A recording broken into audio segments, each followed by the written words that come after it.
Welcome to my basement, everybody. Oh boy, have we got a great show for you guys today. This is something that I've been wanting to put together for a long time. I have three friends. Each of them has been on Vic's Basement in the past, so you might recognize these guys.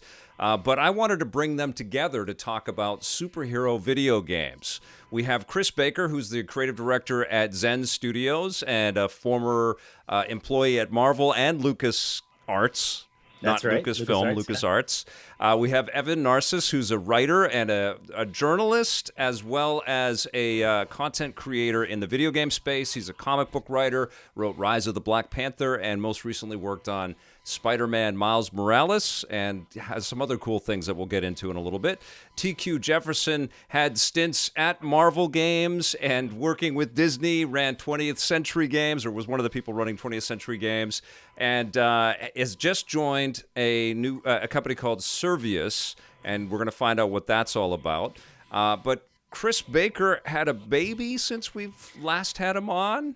Yeah, it's been, I think it was a couple of years. It was like early 2018. I was your guest of the day once. That was pretty great. We talked a lot about Marvel Spider-Man, which I don't think had a date at that point. I think it was That's right.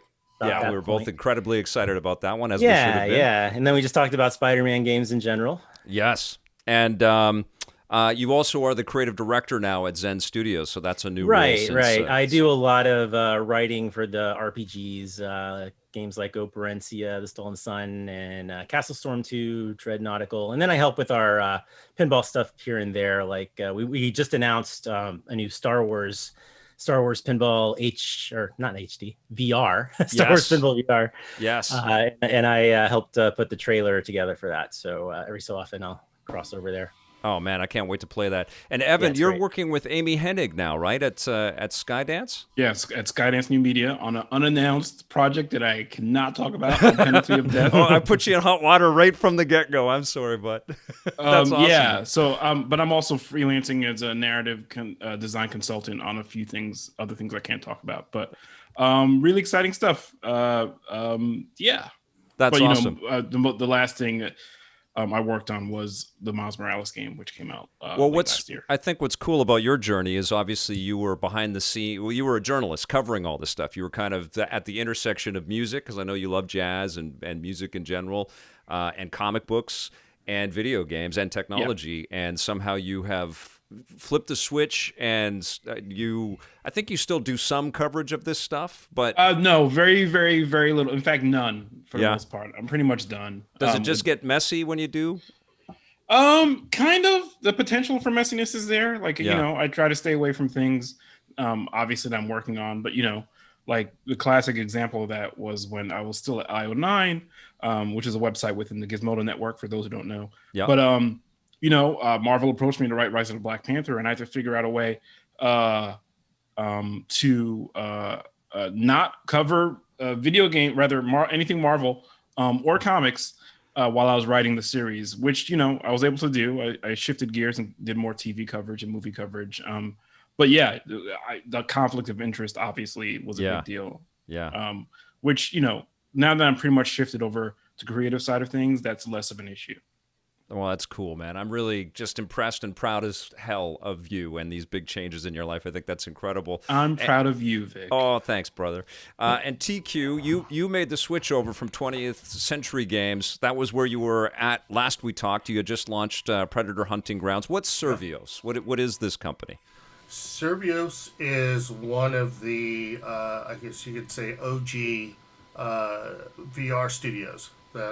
We sprang up around 2013 when some USC students got some investors to plink down a lot of money for software and hardware at the time. And then along the way, we stopped making hardware and focused on LBE and in-home. And then most recently, just before I joined the organization, we pivoted away from LBE, that's location-based entertainment, arcades and such, and to focus strictly on in-home. So I came on board as the chief product officer to oversee the slate, oversee strategy, oversee studio operations, get my hands in creative, and also to help the company take some bigger swings and go after licensed IP, which I have a lot of experience with licensed IP. I was just gonna say, yeah. So yeah, that's what we're about now. We're just we're trying to level up, as it were, and just make some great games. We have a person in the chat room right now who's a big supporter of VPN. His name is the VR Grid, and he's going crazy because obviously he loves VR. So we've already had a Star Wars VR game mentioned and Survios mentioned. Yes, and so he's all caps flipping out about the VR this love is his that episode. we've got. So if we want to use this podcast to announce that there is a VR Spider-Man game, we can certainly do that. And if you guys are all involved with it, that's amazing. Can we just announce one that doesn't exist and start a rumor? I love it. Okay, well, the topic of the day is superhero video games, where we all intersect. Well, I've never made one, but I've certainly played them all, and You'll love get there them all. someday. Yeah. These guys have made, between them, I don't know, 4 dozen superhero video games or something, like tons. And so we're going to talk a little bit about a shared love. We're all huge comic nerds, and we all love superhero video games.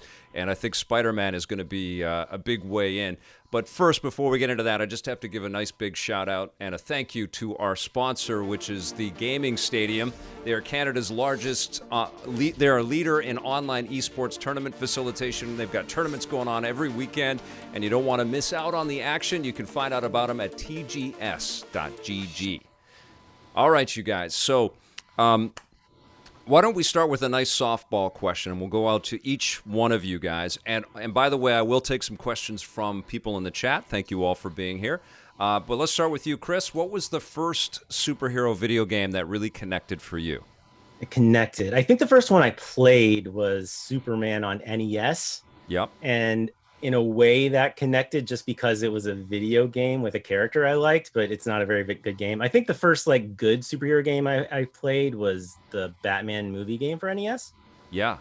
Which is it's a great video game. It's actually a terrible Batman game because none of the characters except for Batman and Joker are like represented like they look, and even Batman is purple, you know? Yeah, I've got a whole video on my YouTube channel about how really off-brand that game was. It's so fun though. It's just so it's fun super to play. fun. Yeah, the wall jump, you just can't beat that. It gets pretty hard, but it's also I did beat it like back in the day, like when it came out, and I think that's one of my like gaming badges of honor. Like not a lot of people beat that game, but I did. That's awesome. Hey, yeah, that was the first one to really connect with me, I would say. Before I forget, Chris, what's that background behind you there? This background is my my cube at Marvel Games in 2009.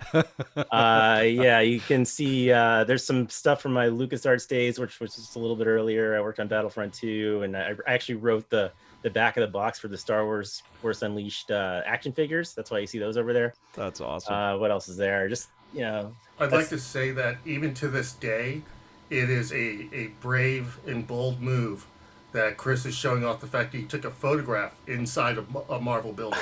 Yes. Oh, yes. Yeah, right. The Marvel sharpshooters, they keep track of us. Yeah. I got yelled at once for posting a picture of Lego Marvel that we got at the office. Wow. That was a no-no. Wow. Yeah, I think we all know people that have had jobs within these huge mega empires out there that have lost jobs because of an errant tweet or some information that went out. Yeah. I don't think I did anything like that. Was probably the worst tweet, I guess. I still don't think I did anything wrong there. Yeah. But you didn't. Yeah. Oh, you can see my wallpaper there is the re-release of Marvel vs. Capcom 2 on my computer back there. Oh, that's amazing. That was about the time of that. It's layers and layers and layers. I love it, man. It's total inception. And this is what you're missing if you're listening to the podcast. If you want to join us for the video version of the podcast, we have live episodes all the time on our YouTube channel, youtube.com/EPNTV. Evan, what was the first superhero video game experience that kind of registered for you? The first one I remember is Superman on the Atari 2600. Yeah. But that game and the Spider-Man game that followed it. Heartbreaks. Not good. The Superman game has a lot of actually kind of semi-revolutionary things in it that it just doesn't play well today. At its time, it was actually like pretty advanced. I'm trying to think the first one that made like a positive impression, like that really, there was that it was a Ubisoft published title based on Batman the Animated Series. The first one, not the second one, not the Rise of Sun Tzu, even though I have a soft spot for that one because Batman Vengeance. Yes, I love that. Okay. But Rise of Sun Tzu I have a soft spot for because it had Nightwing in it, and I'm a huge Nightwing fan. Yeah. But Batman Vengeance felt like you were playing an episode of the game, like the animation, and the art style and the aesthetic pretty much felt like directly in line with the series. Did Conroy do the voice on that? Yeah, I think they all did. So. I think. That's so it felt like from a production standpoint, it felt like, it didn't feel like a afterthought phoned in cash grab. It felt like there was some commitment to like matching the appeal of the TV show. So that was probably the one that really got me, which is a little bit further down the line. I was already a professional like journalist covering that stuff, but I was such a huge fan of that show. I was like, oh wow, this feels like just like the show. The pressure must have been high, right? They had to honor it. They knew that they had to do something really good there. They didn't hit like the Arkham levels or anything like that, though. No, I think the vision wasn't there. But TQ, you were saying something. Oh, I was just remarking that I remember that game was, if I recall, it was cell shaded. It was around the same era as Mark of Kree. Right. Yes. It had these wonderful canned animations for Batman's super moves, so that you didn't get bogged down in trying to do a complicated sort of input controller sequence. You just hit the button, you got to see Batman be Batman. That's and cool. I think it was one of the rare instances of taking away player control that felt good. It was like, okay, great, I'm getting the trade-off is worth it. I'm getting this really great Batman moment for like 6 seconds, and then I keep on going. It's a wonderful game. So Evan and Chris and I were covering video games, I think, at around that time, or we were, on the way, or it was in the path for us to be kind of talking about video games at that point. But you were actually making games at that point. You were the competition to something like Batman Vengeance. What year did that game come out? That would have been 2001. Yeah, 2001. Yeah, I was. Okay, Chris, did you look that up, or you just know that off the top of your head? I actually have a kind of dark story attached to that. I reviewed that game. I was in the process of reviewing that game during 9/11. Oh no! And I definitely remember reviewing that game. There was a scene where if you lost to the Joker, it was like in the bat plane or something, where like the text said the Joker crashes his blimp into Gotham City Hall and laughs. Oh, and I sent that to Ubisoft and I was like, you might want to take this out of the game because I was in the press and I got an early copy of it and they were like, oh yeah, thank you. And I guess they removed it. I didn't actually play the final version, but I was making Spider-Man 2 Enter Electro when that came out. And at Activision. And that one, like, it was the first title that I got to produce as an AP, and I sort of, co-wrote it, voice directed on it. Like, it was just sort of, this is the first labor of love, so to speak. And I remember just, speaking of 9/11, we finished the game on time, under budget, and the discs, the games were in trucks, ready to go out to retail, and 9/11 happened, and the game's boss level took place on top of the Twin Towers. Oh shit! So Spider-Man was fighting Electro, God level Electro, because he stole Odin's tear, the jewel, and the fight bounced back and forth from one tower to the next, and that game was done with Vicarious Visions, and to this day I'll always respect and appreciate the call I got from them that day, and they're like, "Hey, look, we see what's going on. You know, we've got some ideas about how we can change the level so that we can." Was that Karthik? What was that? Was that Karthik? It wasn't Karthik. It was Toby Saulnier. Okay. She called me up and she's like, "We know how we can change it, you know," and we had to scrap every copy that was in the trucks. Unreal. And there went the revenue for the game. But and I reviewed that version of the game like in mid-August, right? And I remember for space, I had to take out a line about that was complimenting the use of the Twin Towers because they're underused in video games. If that hadn't been cut, that issue came out like a week after 9/11, I think. Yeah. Oh wow.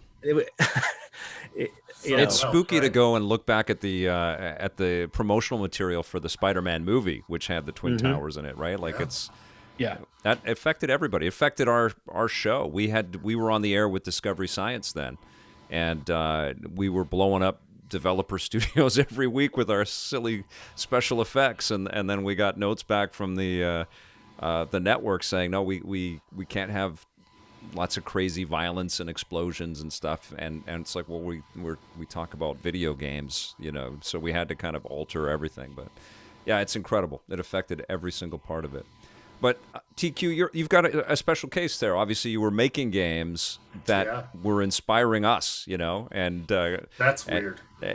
But they were so cool and so fun. But something got you on that path. And was it a video game or was it comic books?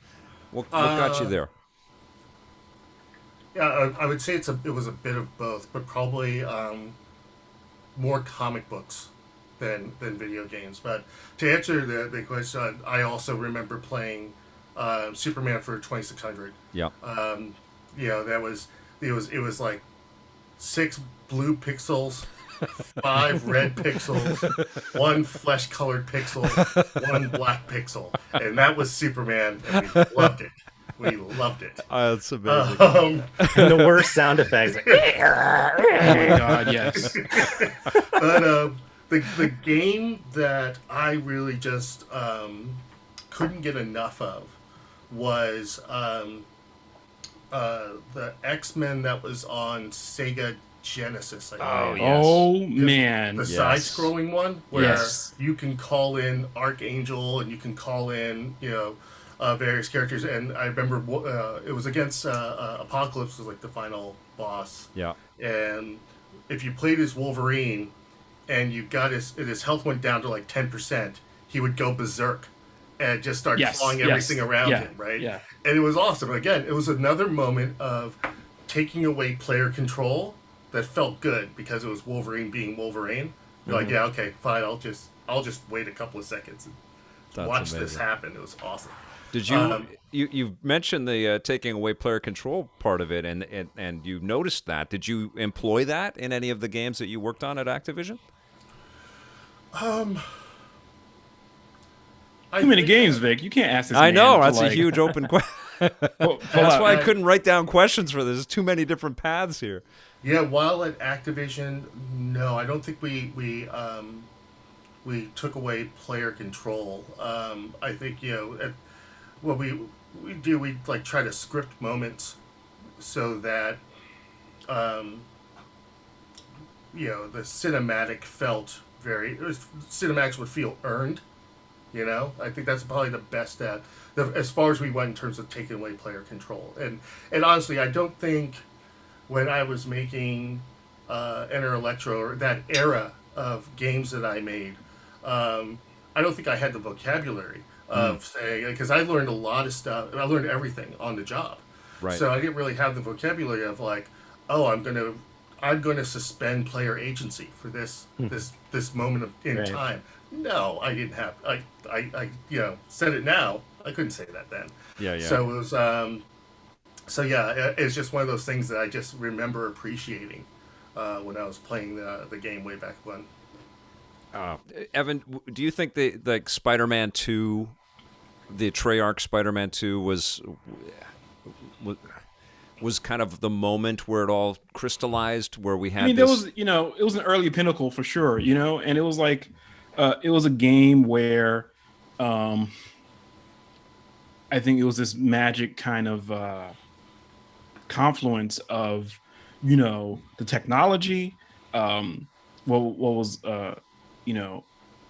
what was possible in terms of what you can build in a game, animation and everything, and the move set, but also, I think this is one of those things that nails a key mechanic of the character, right? Which is the web swing, like, which isn't to say other parts of the game weren't bad, but like, that made you feel like, oh, this must be what it feels like to be Spider-Man moving across the city in this unique, specific way that only he can do. Other characters swing on ropes, but with Spidey, the web swinging is like synonymous with him, and the rhythm of it like was the thing, right? When you're Batman, you're not quite in rhythm the same way, and you're swinging across Gotham City. You're not in rhythm the same way that Spider-Man is, and I felt like it nailed that. So yeah, it definitely felt like, okay, not just from like a financial standpoint in terms of selling well and being a hit, but in terms of like design and ambition, it felt like, yeah, okay, this opened up a whole new horizon for the games that came after it, in my opinion. Yeah. Chris, your YouTube channel is devoted to diving into this history, and I know that you approach it because you love games and you love the comics as well and the characters. They've always coincided and coexisted, and it's always felt to me, something that I say all the time when I'm talking about things, is like every character in a video game is a superhero. But absolutely, yeah, right. But we don't. I mean, Call of Duty, you duck behind a tank and wait 10 seconds for your health to come back. That's Wolverine, right? Yeah. So why has it been difficult to kind of nail it and do a very good job with superhero games? Is it like that developers just don't have the time, the budget? What do you think? Yeah, it varies project to project.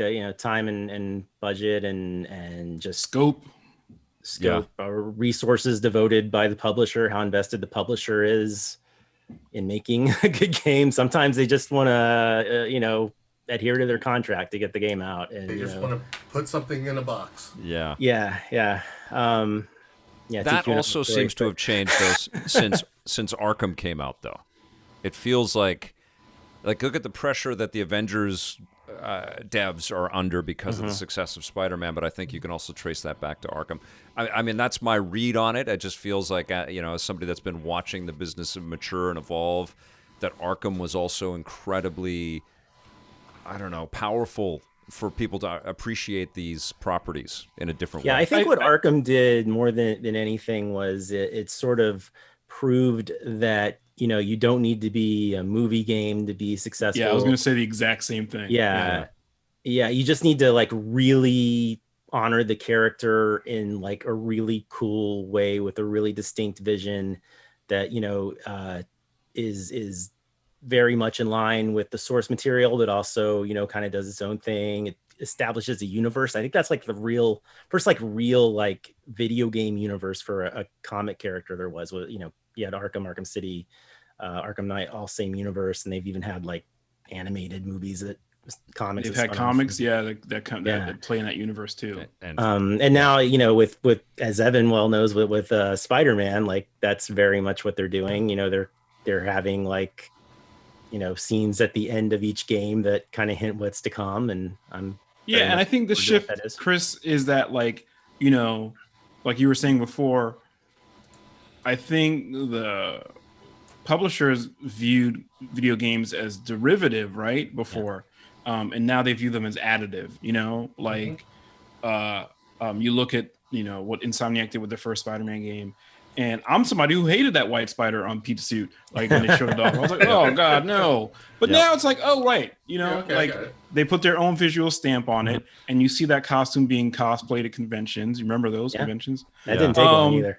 What was that, Chris? That didn't take long. Like I was at a convention like 2 months after it was announced, and there was a dude who was spot on. It was amazing. Yeah, so I think these publishers see the opportunities for games to kind communicate with people who don't necessarily read comics, week in, week out, month in, month out, like we all probably do.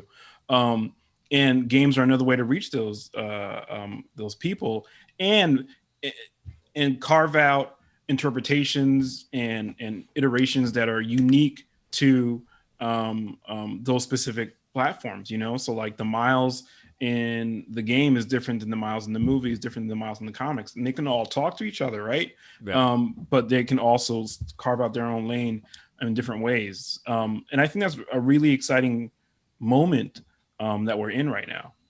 Like games, one, they stepped out of the shadow of film, television, other media, right, and established themselves as creative engines, vectors wherein you can extend the brand rather than just echo what's happening in another medium, right? So seeing the Arkham Asylum Batman, where he's sort of armored up and he's in a world that befits him, is one of those characters. Seeing the White Spider, I was right there with you. I was like, me too. This Spider-Man with the white Spider is ridiculous, right? But I was like, then later I'm like, oh, that's the Insomniac Spider-Man. Right. Boom, it worked, right? Yeah. And it's cool to see that suit in Into the Spider-Verse, and it's cool to see that suit on comic pages. It's like I'm sure you guys all feel this is a territorial kind of connection to video games, and we see the rest of the world sort of paying attention and also touching base with all this stuff. It's cool. It fills you with I guess kind of pride, right? Like people are finding out more about this space. Right. You even have cases like Injustice where there's a comic based on the game that's so good, really good. Yes. That was like, I think Tom Taylor kind of made a name for himself with that Injustice. Yeah, comic. He did. It was like, I think that was my favorite comic of the last decade. I really do. I got obsessed with that comic. I read one or two issues. The game was amazing. The story was shocking. And then the comic, I just went, oh my God, and had to. And to TQ's point, like the comic and the game combined give you the freedom to do things with those characters that you wouldn't do in the mainline universe, So like, we can focus on the hyper violence, but like Alfred punching out Superman because he's hopped up on super strength pills is like a great scene that you really wouldn't do. It would take you so far to get there, like a mainline, Batman storyline, right? So much to unpack. Yeah. Right. You just have to build all this stuff, and like the velocity of the storytelling in Injustice, I think, is a direct kind of correlation to the fact that it's adapted into another medium. That's awesome. And then I got to ask you, Evan, you brought it up. Is there anything as a writer of Miles that you wrote for Miles where you had like that kind of mentality of this is a little bit different, so I can maybe change things a little bit? I don't know how much you were like the driving force behind the story. Yeah, I was a narrative design consultant. There were other writers who worked on the game, Sure. Ben Arthman, Mary Kenny, and Brian Horton, the creative director. So it was a team effort, and other writers too at Insomniac. For me, it was like trying to get Harlem right. I lived in Harlem for like a couple of years in New York City. So it was like more about tone. I definitely pushed hard on the ending. I don't want to spoil it for anybody, but like the emotional beats of the ending were something that was really important to me. And that is linked to Harlem. And making it feel real as a community. Right. And is it a spoiler now? Game's been out 6 months. But the Prowler stuff was really important because that was our chance to do something with that character that was different than what the movie did. Like I'll never forget, we had a meeting after the movie came out. It was just a regular meeting, like but it was in the back of my mind I was like, we need to scrap this game. Do we need to start all over again? Because the movie's amazing, but it really is. But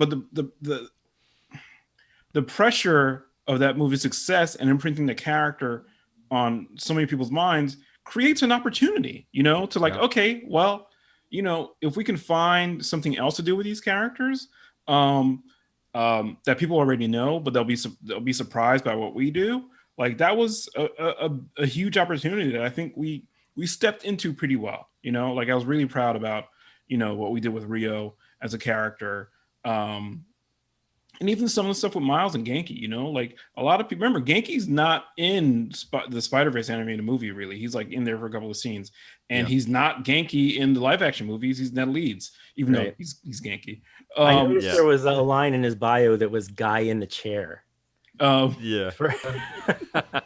yeah, so, you know, I think the opportunity for us was to like carve out a new space. And, you know, for my part, it was like, you know, like if this story is going to have him living, you know, outside of Brooklyn, which as a native Brooklynite, I was like, come on, guys, can we get one for the County of Kings? Sure. But yeah, like, well, once you know that decision was made, it was like, okay, well, let's make players fall in love with this fictional version of Harlem, and hopefully be curious about the real version of Harlem and what that neighborhood means. So, I mean, for personal contributions, that was a big one for me. That's awesome. Oh, and you guys definitely add Art Blakey to the narrative? Yeah, was that you? It's funny. We had lots of conversations about what music to use for that sequence, and now I'm a big jazz head, like you said before. Yeah. So it was definitely, you know, probably something I suggested. You know, the thing about games is like, and you guys know this too, Chris and TQ. So many people work on them, so it's like, you forget what you contribute sometimes. But certain things you're like, oh wait, no, that's definitely mine. Like there's the quest line in Miles Morales where you're looking for the collectibles, the time capsule collectibles. That was me. And you know, I got to write some stuff in there, and I was like, oh, one of the things you find is a scratch art pad, and that's because my daughter was really into scratch art. You know, like around the time we were working the game, and she was actually sitting on the couch next to me when I played the game for the first time. I was like, I put that in there because of you, and she's like, oh, thank you, Daddy. I'm like, I love that. Awesome. Yeah, so we got to have a moment around that. But yeah. That is so awesome. Chris, what were you saying there, bro? Oh, I was going to say, you guys definitely, like, in terms of doing things in your own universe, you definitely redefined who the Tinkerer is, for sure. Yeah, that was, you know, that was a decision that predated me, but like, it was so great, you know, like the Tinkerer was a deep cut on the best day, right? You know, and I think re-envisioning that character from the ground up, like really let it speak to the current moment in a way that was really great. I mean, obviously you changed the race and gender of the character. Is not an old white guy, creepy old man working in the shop, making stuff to kill Spider-Man for J. Jonah Jameson. But changing all of that, you know, lets you think about the technology of 2020, you know, and not the technology of 1960, whatever it was when he was created. So like, and then once you start extrapolating that, like it gives you a whole different like set of possibilities for what you can do with that character. So I think that's one of the things that's great about, you know, adapting these characters who've been around for like, you know, 60, 70, 80 years into like a medium that is so rooted in the moment as video games. You get to really think about how to update them in a way that speaks to new audiences. Well, it's weird too because we're entering into this era, both in the DC universe and the sort of greater landscape, the greater awareness out there, the movie going public and the TV watching public. Everybody's sort of getting tuned into the multiverse, and as three fellow comic aficionados, I was going to say nerds, but I'll say aficionados. Did you ever think that this would just be so widely adopted? We'd be throwing around the term of multiverse, and everybody would just be so accepting of this. I mean, as a '90s comics fan, I was just happy to have the occasional movie. Yeah, maybe it was good, maybe it was in character. You know, there was I went to see Punisher movie with Dolph Lundgren where he wasn't even wearing the skull. Like, what is that? It was on the bottom of his knife, though. So it was, yes. I saw that at the Alamo Drafthouse a couple years ago on a big screen, and I mean, it's as good as ever. I guess all that does, I'll say. You know, I went to see Elektra in the theaters. You know. Sorry. Yep. Yeah. So did I. Yeah, we were all making excuses for Daredevil, I'm sure. Yes, I was one of those people. But you know, like the thing about superhero stories is that like there's a wealth of possibilities there, you know, and you know we're living in a day and age where like Wanda Maximoff gets like a deep 8-episode character study, you know, like we're so spoiled. It's unbelievable. That you know insane. really resonates beyond like the special effects and superpowers. You know, it's like, oh, okay, what do you do with your grief? You know, like what happens when it's too much? And in the year of a pandemic, it's insane. Can we pause for a moment and just acknowledge the fact that Wanda Maximoff has her own show? Oh yeah, right. Yes, Scarlet Witch, B-lister at best, and that's not to be shady, you know. But like exactly, but I think that's the upside of Spider-Man being at Sony and X-Men, Fantastic Four being at Fox and so forth, is that it forced Marvel to surface characters that were underserved but had tremendous potential, right? Iron Man, now Wanda Maximoff. We're seeing people on the street know who Wanda Maximoff is. And I couldn't believe when Doctor Strange was being made into a movie and Guardians of the It's like I know comics, but I don't know all of the details and all of but they've turned out to be incredible media properties. Yeah. And to answer your question about multiverse, it's like I think there've been hints of it, little breadcrumbs of it, all throughout recent history with some of these characters. Like, there's a version of Batman for everyone, right? There's the Adam West Batman. There's the Brave and Bold Batman. There's a Batman for every age, every stage of your life. There's a Batman. Right. That's a multiverse of Batman, right? Mm-hmm. Crisis on Infinite Earths was just broke the mold on multiverses, right? So, but to see it, surface into the mainstream to the point where, the next Doctor Strange movie is the Multiverse of Madness. Yeah. I think it's wonderful, and I'm just wondering what else is getting dragged behind in the wake. The point that you made, all the comic interest, the point that you made, TQ, is really a good one about, the multiverse has existed experientially for us as people who engage with this stuff, right? Mm-hmm. The thing that's wonderful is like now they're making it the text, like it's not just a meta consideration anymore. Now it's like, okay, well, we might get every Spider-Man who's been in a movie in one movie coming up, if you believe the stuff that Tom Holland's not supposed to know. It's a setup. Yeah, like and the Flash movie is supposedly doing a similar approach. So again, bringing it back to games, it's like you'd love to see a world where these characters could jump across studios or jump across. It'll never happen because the business is not set up that way. Oh, I don't know. I give it like 20 years when the cuts keep getting deeper and deeper, and then people are going, what if we put a little Marvel DC action, man? The banks could not hold all the money that would make. I don't disagree. Yeah.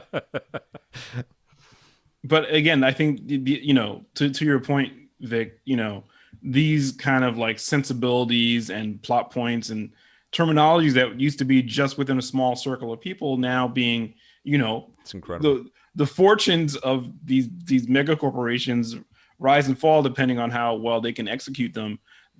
That's incredible. But like, I think again, what matters most is like, can these efforts tell believable stories, human stories?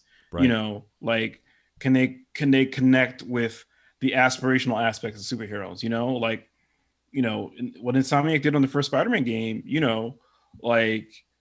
was really incredibly touching. It was a story of a friendship, of a mentorship, that went wrong and sacrifice and all this stuff that's kind of typical of, Peter Parker stories. But like, it got told in a video game, and that, not only did it probably change what people think is possible in a video game, for some people who've never played that kind of game before, right? You're like, oh, wow, you can do this.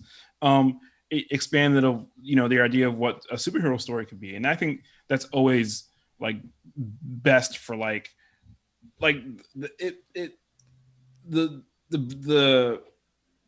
bread on the waters, for lack of a better term. Like it just expands and everybody gets a bite, of something really good, even though it's soggy. That metaphor is terrible. Let's move on. Well, I think another way of looking at it is that as the tech gets better, we're able to reveal more and more of the character, right? Right. Where the 26 and the audience wants it too. Yes, exactly. The audience is more sophisticated. The audience wants a deeper connection with the characters beyond just the spectacle. They want the substance. And now the tech is there to tell these types of stories, to bring people in and to give them the cinematic sequences, give them the highs and lows of being the heroes, and to put that on screen and make that, and put the control in your hand and make you a part of that, in some way, to immerse you into that world. Is it's never been better than now. So it's like with that Atari 26 Superman, you were able to move those 17 pixels up and down, left and right, and that was glorious, right? Like I'm flying, that sort of thing. But as the tech gets better now, you've got voice and you've got different animations, you've got this, that, the other, and it's just allowing you to reveal more and more of the character. So now we're getting down to the emotional underpinnings of a character, the character's interpersonal relationships, like the things that make them human and make them approachable. And if we're able to capture some of that essence and put it on screen, that's really satisfying. That's really compelling. Evan brought up a great point about Miles, which is the relationship that he has to the city and to Harlem. And obviously that's something that we see through the Spider-Man's through line. There was a game that I think back to all the time and it's a Superman game. It was the Superman Returns game that EA put out there, which was not a good game. But what I admired about it was that you were really worried about of Metropolis getting destroyed, and there were civilians everywhere, and the pressure was on Superman to try to save everyone and save the city. It wasn't the health bar of the city. Yes, that's right. Yeah. That's one with the giant Metallo robot. Yeah, there was so many robots. I think you find a tornado at the end or something. I never actually played it, but that's a Fantastic Four movie where you find a space tornado called Galactus. But I think there's something to that. Like, I think back to Spider-Man 2, where all the people on the subway car kind of protect Spider-Man, and it's a powerful scene. It's a very emotional scene. It's a coexistence, like one can't survive without the other, and when it's done right like that, like in Miles and in Spider-Man 2, or even elements of Superman Returns, it kind of works. My theory is that Spider-Man is not only the best character for superhero to make a video game out of, but he is the best video game character that we have made. And I'll tell you quickly why I think that is, and I want to know what you guys think. It's just the getting around is never boring as Spider-Man. And I find when I stop playing a Spider-Man game, I'm still pressing the web sling button on whatever I move on to next. So if I move on to Assassin's Creed, I'm trying to make my assassin swing through the trees and through the towns. And I there's just something so beautiful about that mechanic that just makes it interesting, whether it's a 2D representation or a great 3D representation. I just love Spider-Man as a game character. Chris, thoughts on that? I think that's a very strong argument, especially the web swing stuff. I think there's a lot to be said for the way Rocksteady made Batman's traversal through Gotham, the cape. I saw a kind of funny thing about like how scientific that is, and apparently it would have to be like 60 feet wide to actually work that way. But you suspend your disbelief. I think Spider-Man and I think Batman's up there too. I think Wolverine has the potential to be that, because I've always liked that, because kind of that Call of Duty comparison I made earlier, it actually makes sense if he gets hurt and recovers. Whereas all the other ones, you kind of have to spend. Even Spider-Man, he has a little tiny healing factor. He doesn't have like the kind he does in the games. Right. He heals faster than normal people. I think that's as far as it goes.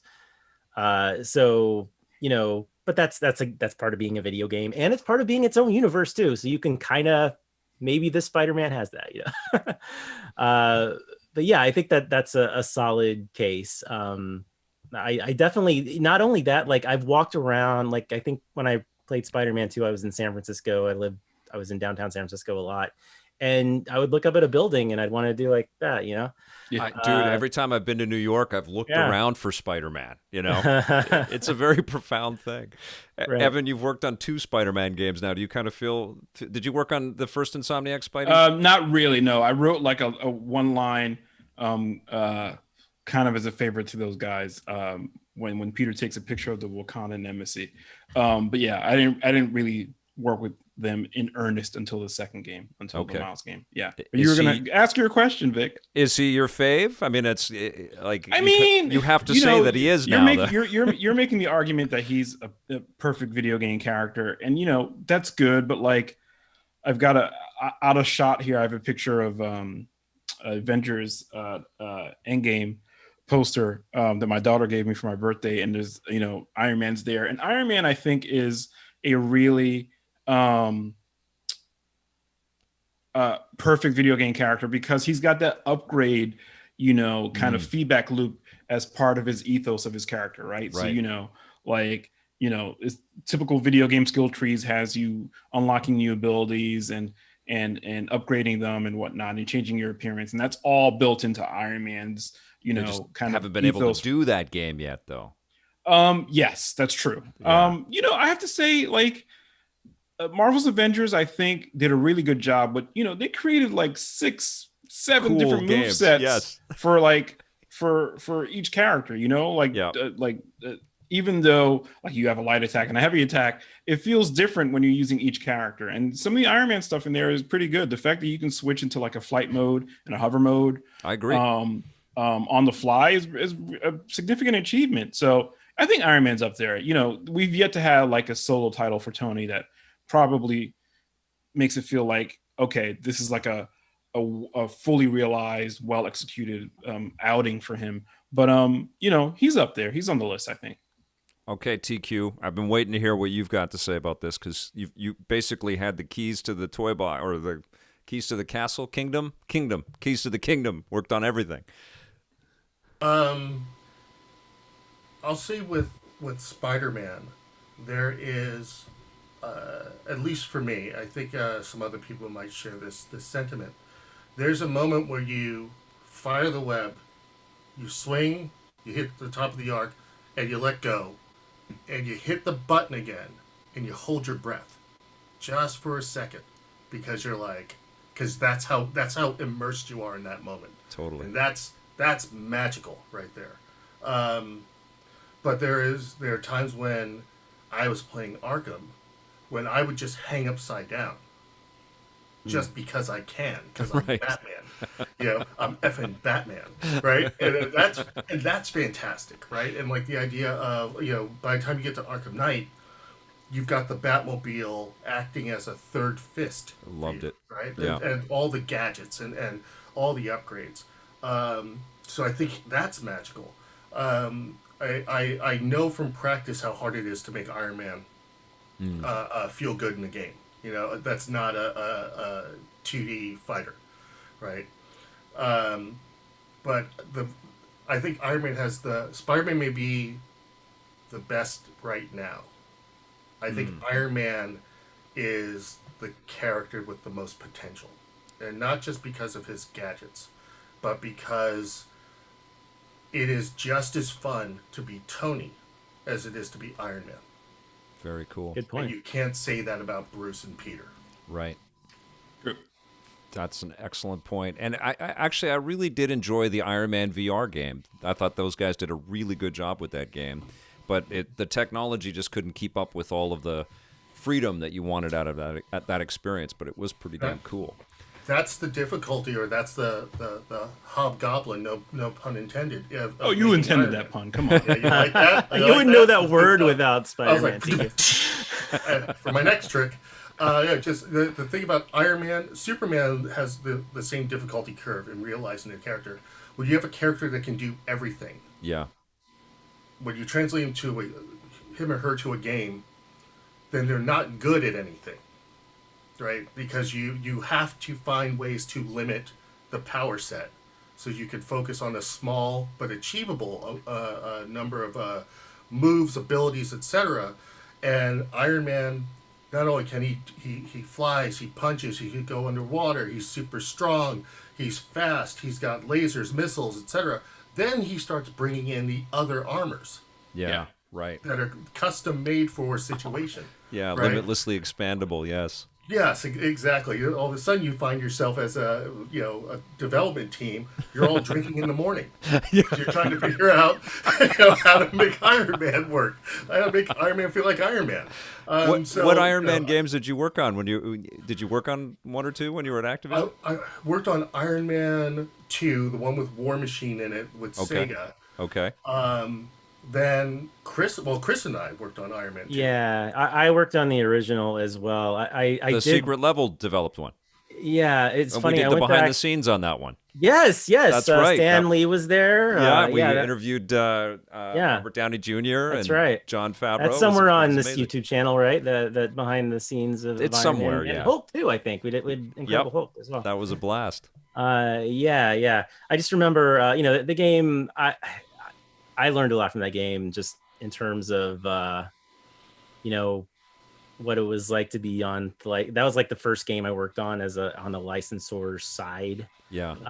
And, just like in terms of working with publishers and stuff and giving honest feedback and everything. I went back one point, I looked at notes. I think I took on my second day at the office and I played Iron Man. And the first two notes I had were like, too hard to control, and I'm banging into walls a lot. And like those were, at the end of the day, that's what everybody hated about the game. Yeah. Yeah. It was like literally like the first things that came to, and it's like, I should be more forceful in providing that feedback.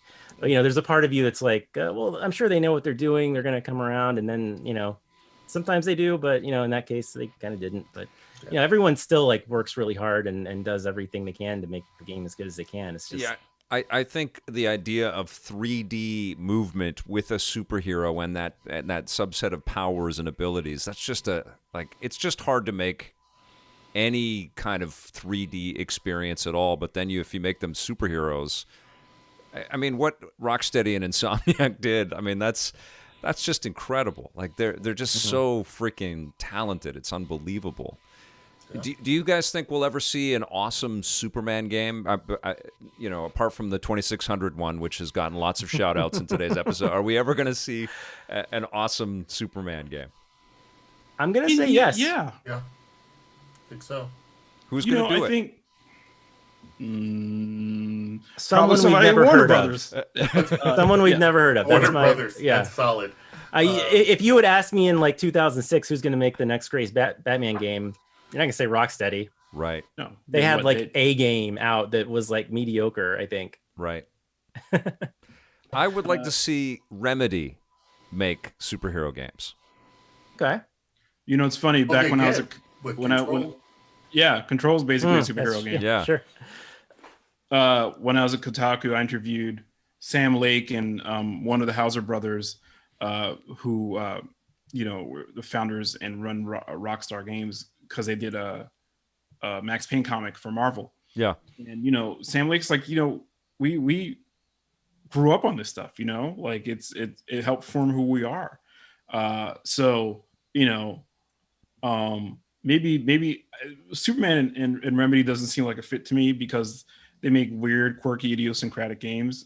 But I think the key to a good Superman game is going to be like scale, right? Like, don't keep Clark earthbound, like you put him out in the cosmos, you have him, fighting cosmic, enemies like a Brainiac or Eradicator or, of course, Darkseid. Like if you scale it up, you don't have to worry about the threat, or tethering his health to a city. Like if you give somebody who can punch Clark as hard as he can punch them, then you've got like a ball game, or at least the beginnings of one.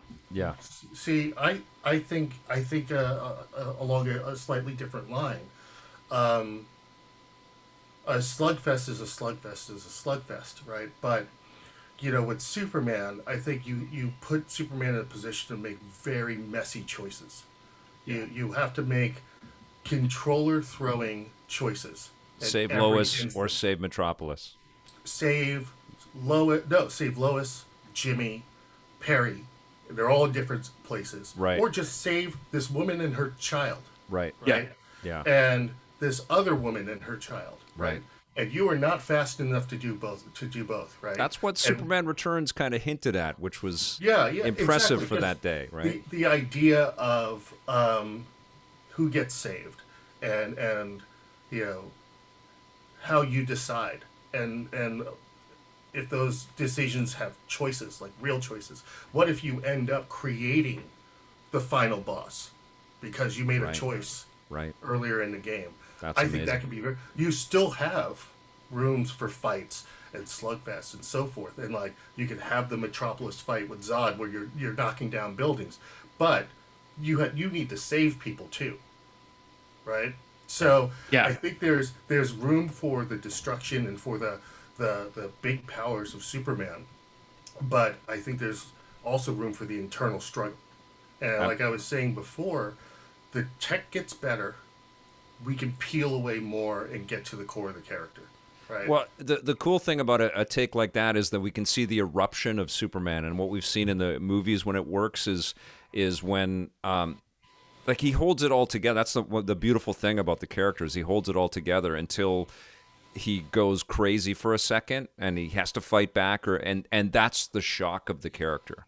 And I think it would probably become a little numbing if it was always that, if it was always full on power, It's an hour, and I know we could talk for many more hours about these, and I knew that was going to be the case.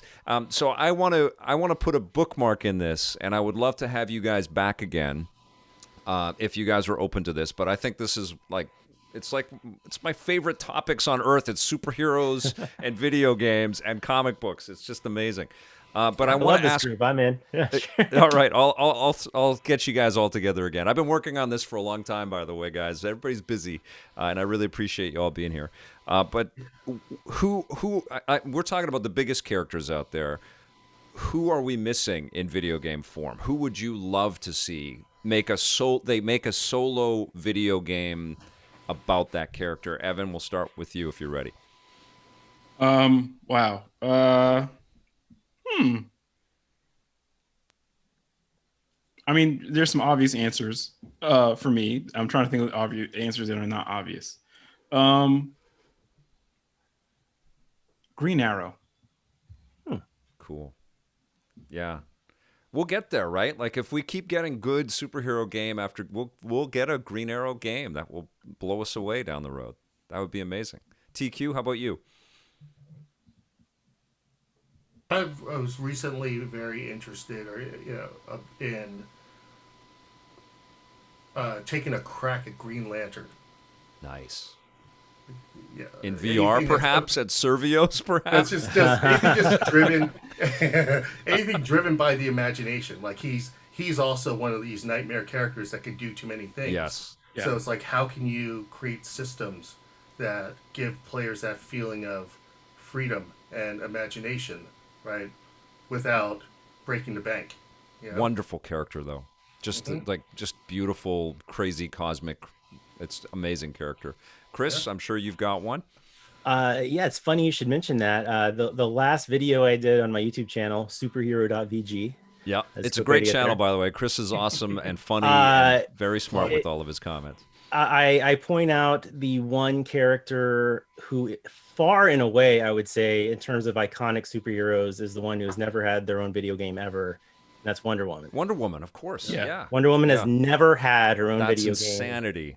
And she's one of the Trinity. Like how has that happened? Yeah. Vic, you and I actually talked about a Wonder Woman game last time I was on, I think. That's and right. The idea of,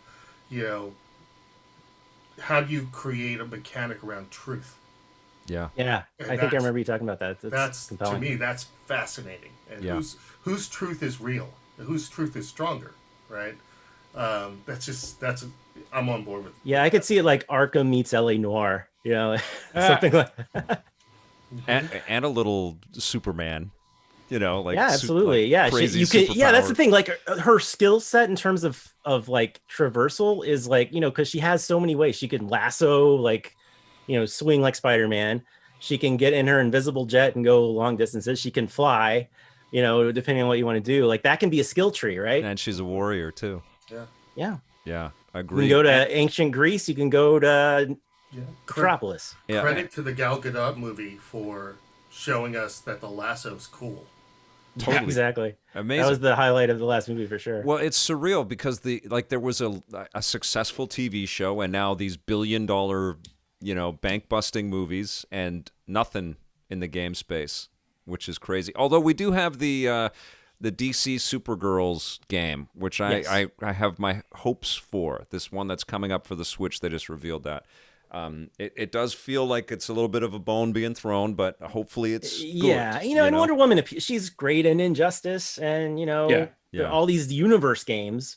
She's great in those, but like she is the tier, where she deserves her own video game, even if it's like, Wonder Woman and Justice League Dark or Wonder Woman and the Birds of Prey for some reason. I don't know. I think she just deserves her own.